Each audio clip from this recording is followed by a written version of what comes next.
Chris, it's wonderful to have you in the show. Speaking from my experience, I've done this quite well. I've done this very poorly, and I can give kind of different. I can compare and contrast those points. I'm just going to say the first thing that comes into my head, which is kind of stop talking about like process injection and DDoS. Go and talk about business problems and business challenges. And if you can't do that, then you probably want to go back and think about your prioritization. And I've had conversations in the pub with friends who are CISOs where this has failed, where, you know, they have these real like gold-plated, awesome objectives, like achieve 99% agent health on all Mac corporate endpoints. Now, they're never going to get that, but you can't design your security architecture based on nation-state adversaries if you're not defending against nation-state adversaries. And it's just almost like the evolution of AV, isn't it? So you think 15 years ago we had static signature-based AV and it satisfied every compliance requirement, and everyone was like, yeah, this is how we do security. Hi everyone, thanks for tuning into another episode of Scale to Zero. This is our first episode for season 2. I'm Purushottam, co-founder and CTO of Cloudanix.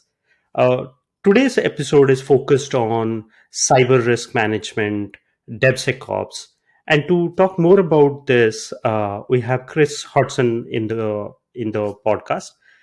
Chris is a CISO for CyberHaven, where he oversees all facets of security to protect CyberHaven customers and employees, including like cloud and application security, security operations, and risk management. In addition, Chris also serves as a board advisor at a workforce development platform, Cybrary, and is a fellow of Chartered Institute of Information Security.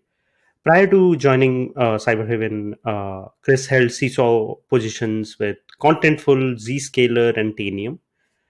Chris is also a author of Cyber Risk Management book, the number one bestseller in Amazon UK.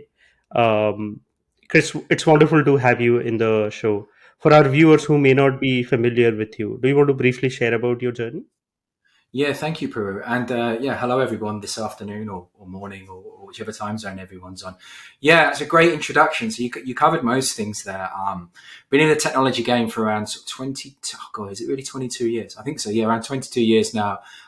Most of those, majority of those spent in information and cybersecurity. So everything from kind of security engineering, operations, design, architecture. I spent a ton of time in financial services, which I think anyway is where kind of the passion for risk management, kind of came from.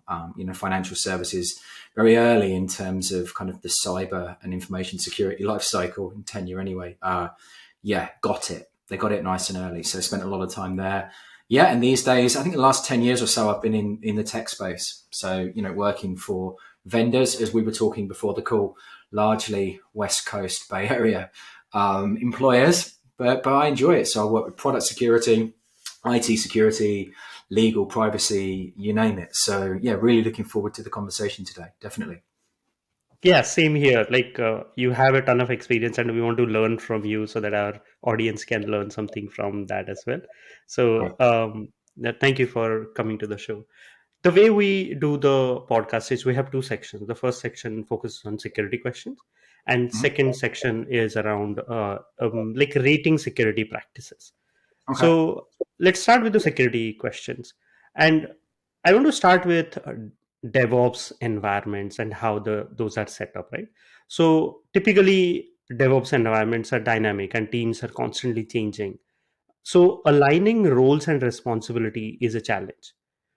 So how should like from your experience, how can organizations effectively align the roles and responsibility in these environments so that particularly security practices are set in properly, and teams understand what their responsibilities are and how do they mitigate the risks?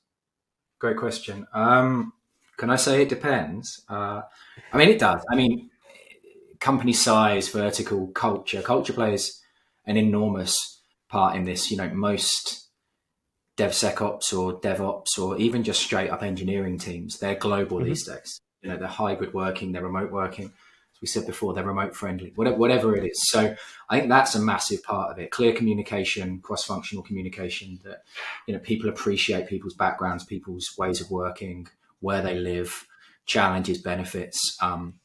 etc. I think, speaking from my experience, I've done this quite well. I've done this very poorly, and I can give kind of different. I can compare and contrast those points. I think the most important thing is that you strive for kind of almost semi-autonomous, like, engineering working. Okay, so what I mean by that is trying to go to your CFO and your board and saying, hey, for every new engineer, I want a new security person, or for every two, I want a new security person. I mean, that's not going to fly, is it? You're going to get laughed out of the room. So the only way that you can provide, a level of coverage for security related topics in an SRE team, in a dev team, whatever, Mm-hmm. is to help them understand the importance of security. And I think I'd love to hear from your kind of viewers and listeners, but I'd hope that in 2023, most teams are security conscious and do put security first, but having the security function there to define sort of artifacts and processes that that teams can then go and look at themselves. And we don't have to make those up. Like, that's not, you don't need, I remember when I was early in this game, I mentioned, financial services. I remember very early on, there wasn't as much stuff out there in terms of good practice recommendations, or how you threat model, or which standards do you need for session handling or encryption, etc., etc. But there's so much stuff out there today. I had a conversation yesterday with someone just about GitHub, just saying, Mm-hmm. going on and looking at security designs for Kubernetes. Like, there's just tons of stuff out there. So this is a really long answer, so I apologize, but it's important that the security team acts as like a consultant. They're there. Yes, you will have occasions where you'll join daily stand-ups. You may join retros, but broadly speaking, if you can create a set of documents and a set of working practices so that engineers say, hey, we're doing something with authentication or encryption. We need to go and ensure that we've covered these 6 or 7 things, or here's a sample threat model, or Mm-hmm. some user stories or misuse case stories potentially, and getting engineering to start to feel comfortable with having, I always say, have a go. Like, do you know what I mean? Have a go and enumerate the threats that you think are in scope, go and qualify Mm-hmm. those vulnerabilities, and kind of go from there. I know that, like, the default answer to this is, hey, you need a security champions program and then everything's fine.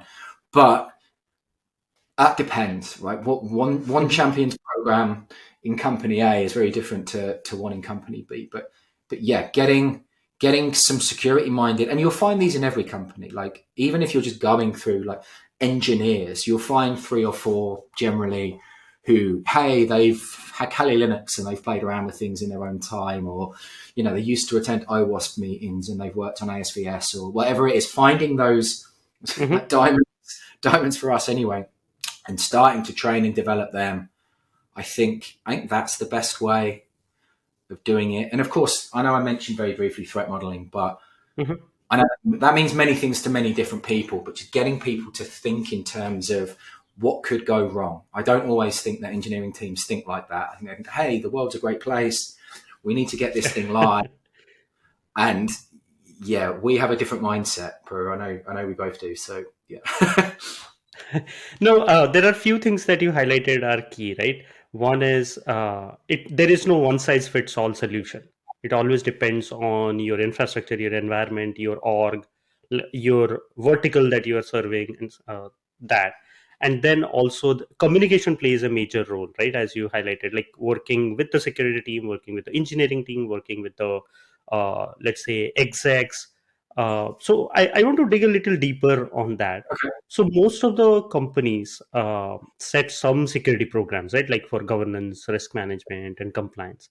And Mhm. it's often difficult to set it up because, again, as you highlighted, there are communication challenges, there are budget challenges. You cannot just hire infinite number of security team members, right? So, what are some of the challenges that organizations face when setting up security programs? It's a great question. It's hard to prove a security negative, isn't it? So, I mean, in the world we live in today, the macroeconomic challenges that I think, like, every organization, not just organizations, people, like, have at home, security is under a lot more scrutiny than it was, 2 or 3 years ago. 2 or 3 Hmm. years ago, companies, and I'm generalizing like 20 industries here, but had more disposable money for operational costs, like Hmm. security.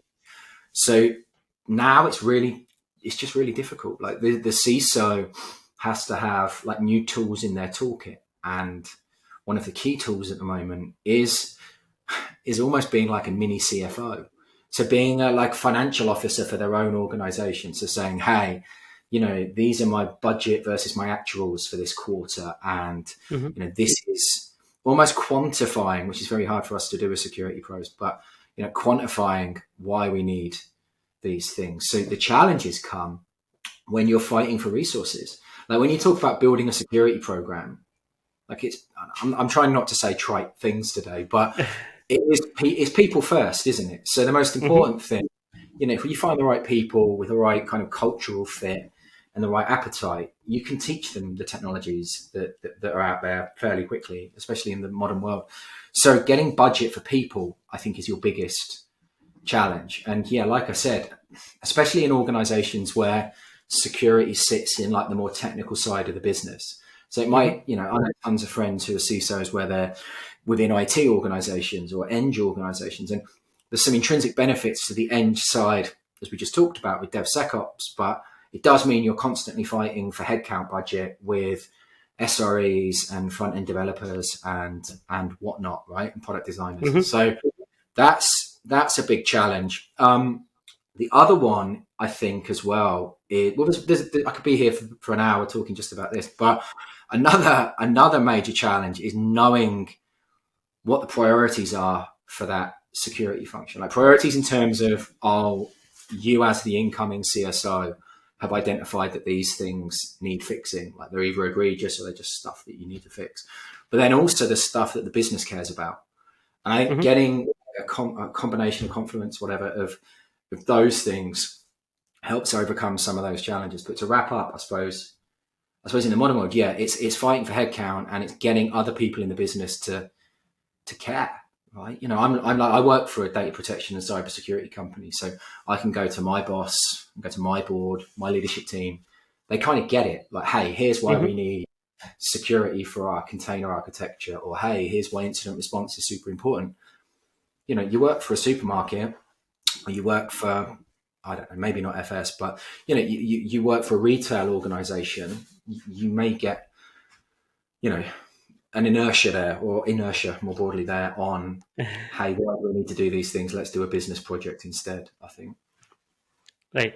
So you highlighted two key things, right? One is the budget, and the second thing is around prioritization, because you cannot Yeah. sort of solve everything, right?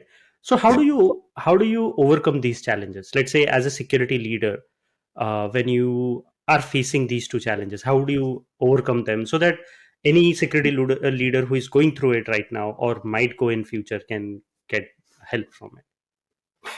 I'm just going to say first thing that comes into my head, which is kind of stop talking about like process injection and DDoS. I mean, Okay. outside of your security audience, and Hmm. start talking about the impact of those particular like threats, or in some cases vulnerabilities, manifesting in your environment. Like nobody, sorry anybody listening, but no one outside of the security world kind of cares about the how. They care about the what. And I'm generalizing enormously here, but if you can align those things back to business challenges and business objectives, and it isn't always quantifiable, right? You can't always put a dollar value on things, but you can a lot of the time as well. If you're a public company, Hmm. you have quarterly results, you can align things back to those. If you're a cross-functional CISO, you're working with HR, you're working with legal, you're working with finance. So hopefully you can say, hey, we need to do this thing because this is the business project that you want out the door in 6 months' time, 3 months' time. You've all agreed that security needs to be involved at these points.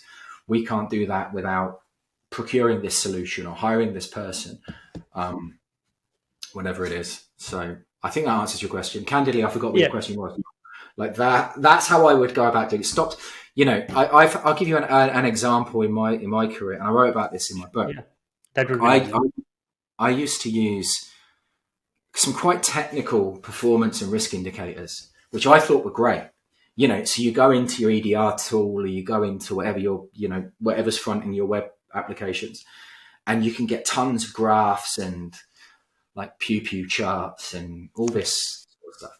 And I would go and talk about how successful those solutions were at blocking stuff or identifying stuff.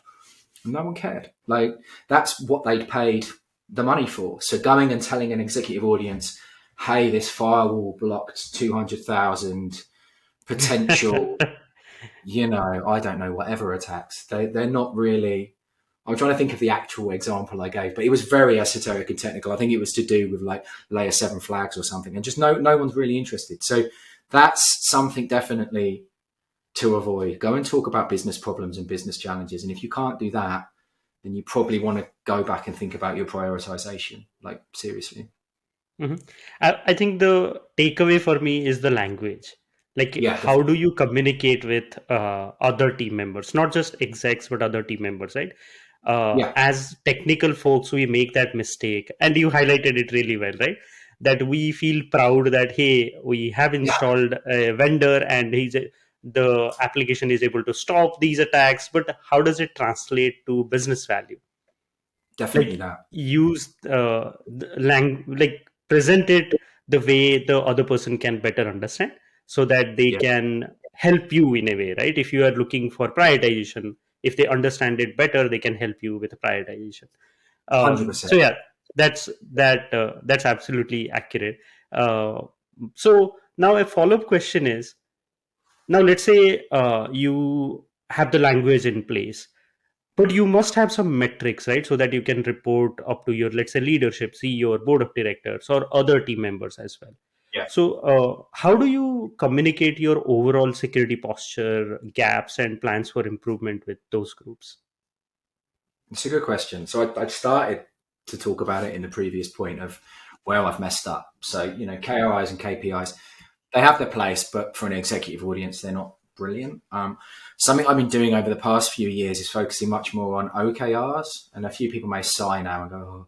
But I find it's a much better way of identifying. It was two things, right? It's a much better way of getting executive resonance, like obtaining input and buy-in from a broader audience.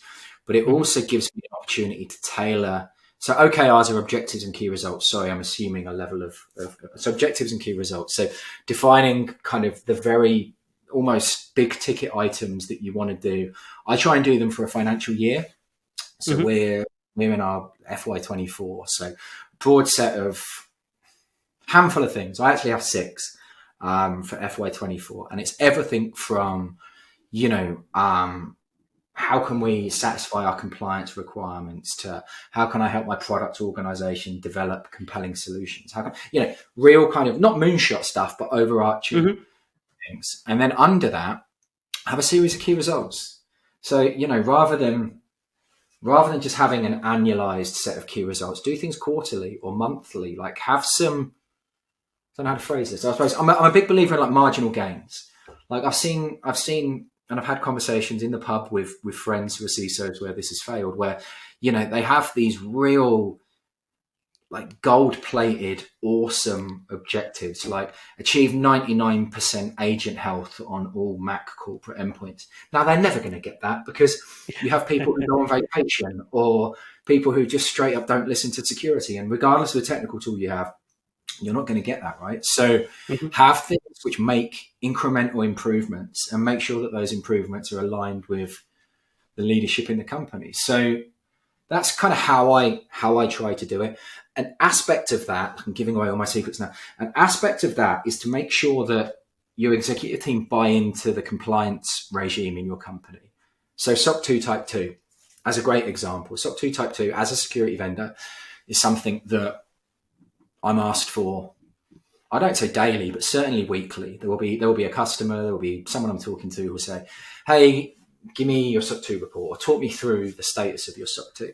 So using metrics associated with that, because that's pretty stringent in terms of how you test. It's pretty stringent in how you do access management. It's pretty stringent Right. in a number of areas, right? So that's the bit. That's the bit that your business care about. We Hmm. know we need SOC 2 because it's a differentiator for our company, as an example, or a legal team are going to be particularly interested in the number of Hmm. privacy. It depends where privacy sits, right? But in my organization, I'm very close to privacy. So, how many of these requests are we receiving, or how quickly are we responding to supplier due diligence requests? Now, they're all things which people can immediately associate with revenue and company health.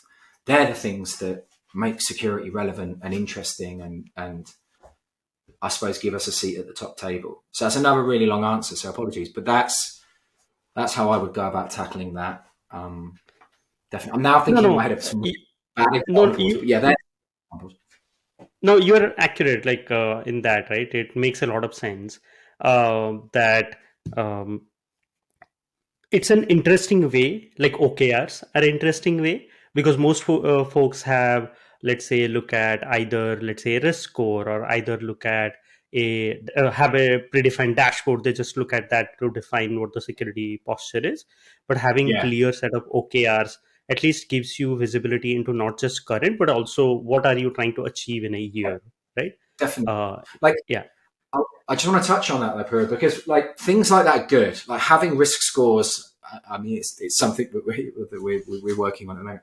But within products, having risk scores is great. Like my EDR tool gives me a risk score.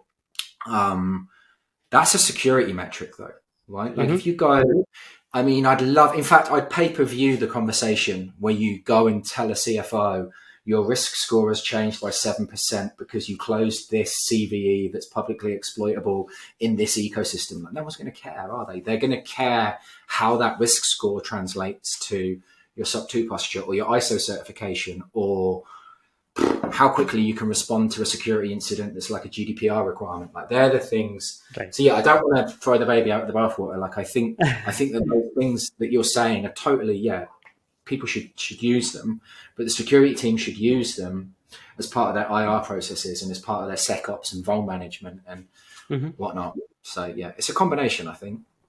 Yeah, yeah, absolutely, makes sense. So I have one question on, like you earlier highlighted about threat modeling and understanding your threat exposure, like how vulnerable you are, right? So cyber Yeah, risk management is extremely important, both for small and larger organizations, to understand what are the cyber threats and how can they address them, right? yeah. So from your experience, what have you seen? How can organizations effectively establish and implement cyber risk management strategies to not just detect but also to address them, mitigate them? Yeah. I'm going to be really boring and give quite a samey or a consistent response in terms of it's back to language, Hmm. isn't it? I know, others in the threat modeling space, friends and people I admire kind of have this view as well. But like having commonality of your language is really important, right? So if you're going to that executive committee, like getting them to understand, and I definitely don't want to contradict myself here, but getting them to understand a lexicon of cyber is super important. Now, that doesn't mean process injection, and it doesn't mean polymorphic malware or CSRF, um, but it does. It does mean understanding the difference between a threat actor, a vulnerability, exploitability, possibly, but certainly an actor initiates an event. That event has to exploit a vulnerability. If there are no vulnerabilities, no one cares. You can initiate events all day long, Right, right? So right. doing that, and then like the associated business impact of those events. So that's something that's been quite successful for me over the years, is to look at the different components that we can help within those areas, but then also that other business units need to be involved in, right? So let's look at, so for example, if you take that of actors initiate events, exploit vulnerabilities, they cause business impact. Sitting down with your business units, do your different executives and saying, right, who's in scope for my organization? And there's a lot on the cyber team at that Hmm. point, because you don't want to go in and, I'll rephrase it actually. You can't design your security architecture based on nation state adversaries if you're not defending against nation state adversaries. And it's totally easy to do, right? To say, oh my gosh, hypothetically, this thing could happen. So we need 7 layers of malware sandboxes at our perimeter. And, each endpoint has to be zero trust to all these environments. That's Hmm. great. Like, that's great. But if you only have $1 million a year for your entire security budget, that might not be the best place to start, right? So looking at the actors and the different campaigns and the types of events that are in scope, starting there, that's the way I would start. So start on the left-hand side, start on these are the things we care about. So, and I write about this in my book. So, just having this is the prioritized order of the types of events and the types of people and campaigns that we're worried about. So, if you're a company that's working in pharma or you're working in, growth tech, and first to market is so critically important, then probably intellectual property theft is going to be your number one. Oh my gosh, the business cares so much about this. So look Right. at the active, look at the different kind of techniques associated with that. If you know that, you can then work on, right, what are the sort of things that they look to exploit in an environment? Is it a user trust? Is it a particular type of vulnerability? Is it misconfiguration? I hope this is helpful, by the way. And sort of building that out, because if you don't know that side of it, then how can you possibly, back to your point earlier, Peru, around prioritization, how can you prioritize? So that bit is largely ours to do and to kind of walk our leadership teams and walk our business units through. The bit where we need a massive amount of help is on the right hand side. It's business impact, right? It's on what in your environment is important. Like, there are Mm-hmm. certain things that are common across all companies. You can go and say, quarterly forecast or quarterly results information before it's made public. Like, everyone knows that's super, super important. You can kind of manipulate markets based on that, or Mm-hmm. personal information or payment information. Like, that those categories of things are really, really, really vital. But where do they exist in your environment? Who has access to them? Blah, blah, blah. That side of it, you need your business stakeholders, your data owners. Let's hope everyone has data owners.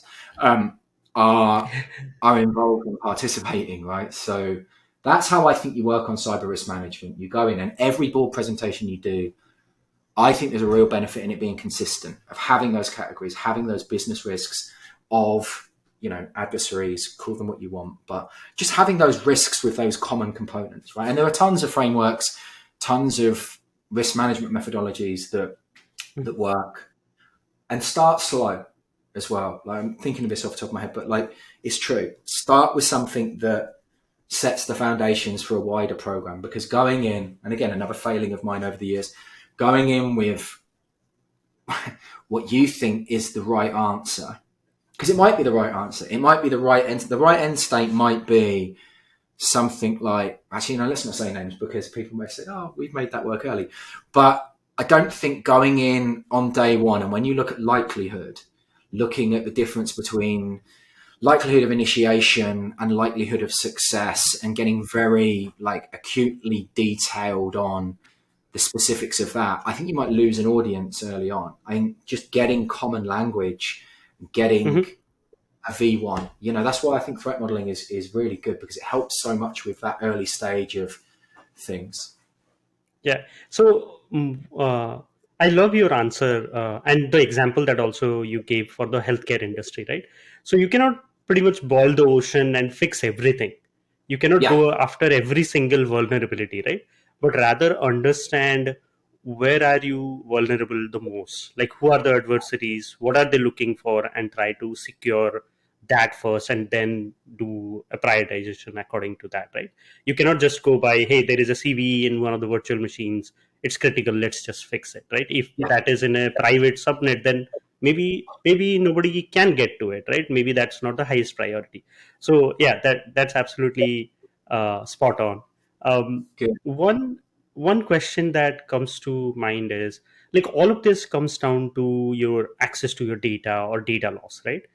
Yeah, And when it comes to securing data loss, anyway, we are generating a lot of data nowadays, right? With social media, with working with different across the globe, and then working remotely. Like, there are so many areas how we are generating a lot of data.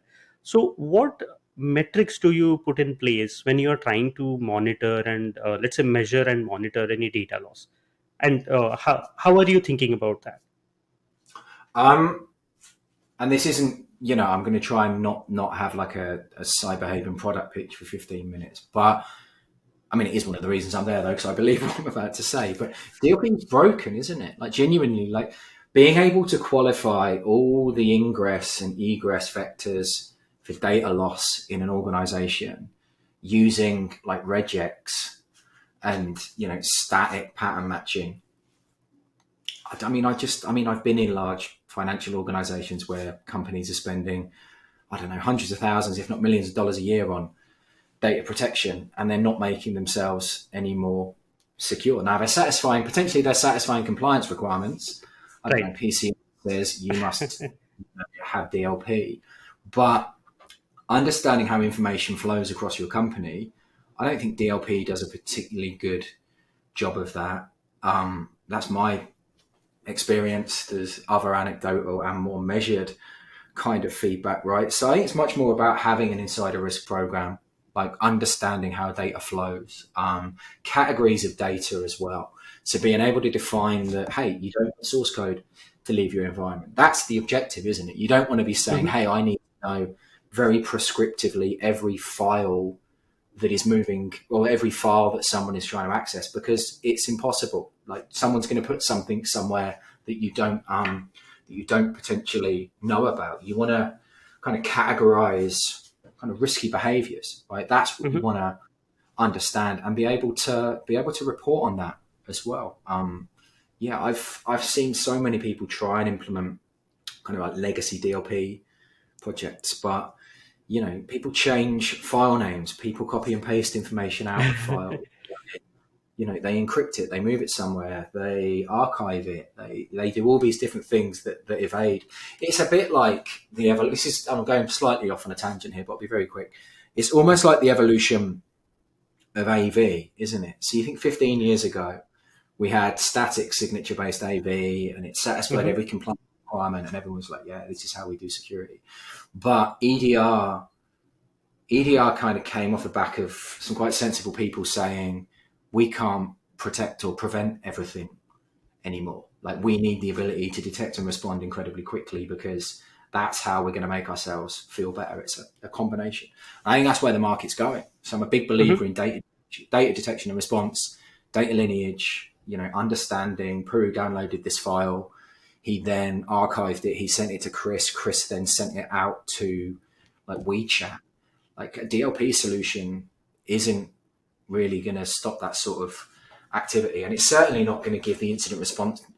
So again, incident responder anything to go on. So I think that's how we can approach it. I think there's still importance in classifying data. Like if you're not classifying your data, you're not then going to know the types of repos that you want to monitor for this sort of stuff. But I think we need to move away from thinking that we can categorize individual files, and also because if someone's maliciously inclined, Hmm. then defining that I can't put something on a USB stick, for example, a Yes. specific, yeah, they're going to find other means and ways of exfiltrating that information, aren't they? People are industrious and genius beings. So yeah, it's another long answer, but it's kind of how I see it going. And I mean, there's going to be a plug here that isn't vendor specific. So Hmm. I'm heavily involved with DSMM, which is the Data Security Maturity Model. So we were chatting before we recorded about RSA next week. So I'm going over to RSA to talk about DSMM, to talk about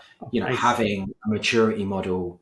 It's aligned to NIST CSF, but having a maturity model where data is no longer like a second class citizen. It's the reason that we've created it. So yeah, that everyone basically TLDR, everyone should read DSMM and get involved. So yeah. Oh, thank you for sharing that. What we'll do is when we post the video, we'll tag so that folks, Great. our audience, can learn from that. One of the things that you highlighted is you cannot use, let's say, one tool. Depending on the evolution of technology, you have to change the technology that you're using to secure your data as well, right? Yeah. Like as you highlighted, from static AV to EDR. So I I have a not a follow up question, but somewhat related question. So now Sure. we are, if you look at news, right? Every day we talk about LLMs. That's like the newest technology in the market. There is like OpenAI has ChatGPT, and Yeah. everyone is sort of loving it. Google has recently launched Bard to compete with it. So I have two questions here. The first question is, can I use ChatGPT and does that solve all of my security problems? Can I use it to generate security policies? Can I ask it to give me the security programs which I should implement in my organization? How do you see that? Um, as a blessing and a curse, like genuinely, like if I think about, and I don't want to, everyone just fixates, don't they, on ChatGPT? And, if you think about generative apps and you think about LLMs, uh, Hmm. they've been around, they've been around before, before ChatGPT. I think it's just the explosion and the utility of that particular LLM that everyone's gone, wow, this is a new thing. So I can't remember. The question was, do I think that it can help? It can certainly help security teams, no question. Going out, I'm seeing now. In fact, I was talking to actually two of my founders this afternoon about the use of like AI, specifically GPT-4, for like static code analysis, like helping with Hmm. false positives, being able to use it from a vuln management perspective to qualify like exploitability or context in your environment. Yeah, definitely. Also, as a CISO, helping with strategy documentation as well. Like literally, if you need a preamble to a document, various different, maybe not with ChatGPT, but various different like GPT based Right. utility for security. Where it becomes a real problem, and I ran like a webinar a few weeks ago on this subject, very very well received. It becomes much more of a problem around sort of data privacy. Does well, I mean, it becomes a problem actually around data quality as well. So garbage in, garbage out. If there are enough people Hmm. poisoning a large language model with incorrect data, how can you qualify, especially when you're thinking of things like code review, like if you're using it as your exclusive mechanism to review some code. But then assuming you're comfortable with that, like I said, you then have the challenge with privacy. So are people uploading sensitive documents? Like if they are, and again, not every language model is the same. So how do you know which are then training that language model with your information? Like unknowing to you, someone in your organization is uploading company documentation because they quickly need a new PowerPoint deck, or Hmm. need a response to a customer ask. Suddenly they copy and paste the entire kind of customer email in there, or like a healthcare example, like you're looking for kind of patient documentation and welfare information, you upload that and suddenly you have a HIPAA breach. Like there are Hmm. so many issues there. I think people at the moment see it as the silver bullet to all forms of work, which I don't agree with. I think it has enormous utility, but a ton of risk as well. So I think it's going to affect the GRC teams. I think user acceptance policies. I think the way that you can identify, and we've done some great research at Cyberhaven. One very small plug, very quickly, but around the volume of confidential information or information from a company more broadly that is being put into ChatGPT, and it's blowing CISOs and privacy officers away. They're like, "Wow, we had no we had no idea." So it's going to be a tough one. I'd like to see how it kind of evolves and how companies make this trade off of their users want to be productive, but you have information to protect. So it's going to be a fun ride, definitely. Yeah, it's funny that you highlight that, right? Like there were some reports of the same activity happening. Like some employee in the organization uploaded some of their very sort of organization specific data to train the model so that they can get some output. But once you start training, it becomes public, right? So you have to be very careful. That's where the data privacy and all challenges will come in. One follow up question to this is, as you said, you can use it to, let's say, preamble your strategy, or you can use it to generate policies, do the code review. Do you think these will take away jobs from security professionals in future? Um,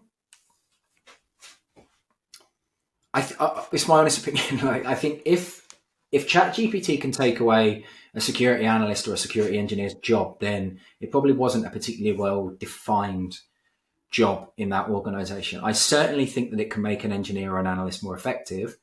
We talked there around, like, let's take proactive threat hunting as an Hmm. example. So identifying activity within your environment that needs further investigation. Yeah, definitely, it can help there. So maybe you need fewer analysts because don't know if you're a big fan of the funnel of fidelity, but I certainly am. So early on in that life cycle of kind of collection and triage, if you have AI, and we're largely talking about ML here, right? Like if you Mm-hmm. have ML algorithms that can take some of that early triage away, that level 1 and a half, level 2, then fewer people maybe. Same with code review. Like it's going to be interesting to see how that goes. But there are now, you can almost get into, I can almost see a situation where you're in a cyclical loop of AI or ML almost marking AI and ML's homework. So you've got code. I mean, though, like code automatically generated using GitHub, like what is it, Autopilot, Copilot. Copilot. It's being generated by Copilot, being reviewed by ChatGPT, like that. Where does the authority come in a situation like that? So I think it can help, but I Mm-hmm. don't see it replacing roles. I'm sure someone will tweet me and say, "Oh, you haven't thought about whatever," but no, I think it can help. Like many other things, many other forms of automation that we've had in the past. It enriches and it augments what we've already got. Yeah. No, I totally agree on the point that if you think that you will lose job, that means that job, that responsibility is not properly defined, right? Yeah, It can help a security engineer be more productive. That's a great way to look at it, and that's a great way to end the security question section as well. Here are a few important points I could gather. The first one is threat modeling is key for incorporating security in each phase of SDLC. More importantly, training a team to look out for gaps in security and then using that for threat modeling will have the highest return for organizations. Second one is when working with other teams and execs, show how security can bring in value and use the language that resonates with them instead of showing off the capabilities or dashboards from different security tools. The third and the most important one is there is no one size fits all approach when it comes to security or DevSecOps. It always depends on the industry, regulations, budget, resource availability, and many more factors. So now let's go to the next section, which is rating the security practices. So the way it works is I'll share what the practice is, and you need to rate it between 1 to 5. Um, so the first practice is conducting periodic security audits to identify vulnerabilities, threats, and weaknesses in your system and applications. How would you rate Mhm. it? Well, in terms of how important that is for an organization, um, pretty important. Like we talked about prioritization before, right? And Hmm. security has to be contextual, right? But you need to find important things quickly. So I think, and let me just be clear, it was vulnerability management specific, right? Right. Yeah, really important. Like focusing on finding bad stuff, be that Hmm. default software, be that misconfigurations. People like to watch Mr. Robot, and they like to watch films with lines of code where people are furiously looking for 0 days. But it's generally commonly known vulnerabilities. It's generally misconfigurations Hmm. that are attacked. So yeah, I would say that is super super important. I'm guessing everything you're going to ask me now is going to be important, but you know, having a mechanism to identify not just vulnerabilities in your systems, but also vulnerabilities in your supply chain as well. So Right. be that Right. dependency management, like from a very technical, like Dependabot, others are Hmm. available, um, or actually like speaking with those vendors or those suppliers. So yeah, really important. Makes sense. So the next one is providing training and awareness programs for employees so that they can identify and respond to Yeah, potential security threats. yeah. Well, this is a great way to like almost wrap things up, right? Because at the top of the call, I talked about how important it is for Eng, as an example, to be Hmm. semi-autonomous. It's equally important for everyone in your business to know like where to go if they see something suspicious, or oh, I Hmm. accidentally clicked on this link. Oh, I won't tell anyone because I don't want to get in trouble. Like getting rid of that culture through training and awareness is is really important, because I know we like to think we're super special in security, but 70% of 60%, quote me on this, but I don't know, 8%, a majority of things we do, we could probably train other teams to certainly help with some of it. So yeah, another massively important one, like training programs, awareness programs. I try and get those established and hire for those traits as well, like security people comfortable communicating with the business, providing brown bag sessions like lunch and learns, Right. email Tabletop breaks. exercises. Yeah. Yeah, just not okay. Yeah, I will say this: not just the annual computer-based, SOC 2 and ISO say you have to do this training. Everyone just puts it on, goes and gets a cup of coffee, comes back, press next, next, next, next, next. Like proper training and awareness is super important. Yeah, So continuous training and a proper training is important. Makes sense. definitely. And that's a great way to end the recording. Thank you, Chris, for coming to the show and sharing your knowledge with our audience. Great stuff. Really enjoyed it, Prue. Thank you for having me. And yeah, look forward to receiving the feedback. Yeah, great. Yeah, it was fun on my side as well. So thank you so much. And Pleasure. to our viewers, thank you for watching. Hope you have learned something new. If you have any questions around security, share those at scale20.com and we'll get those answered by an expert in the security space. See you in the next episode. Thank you.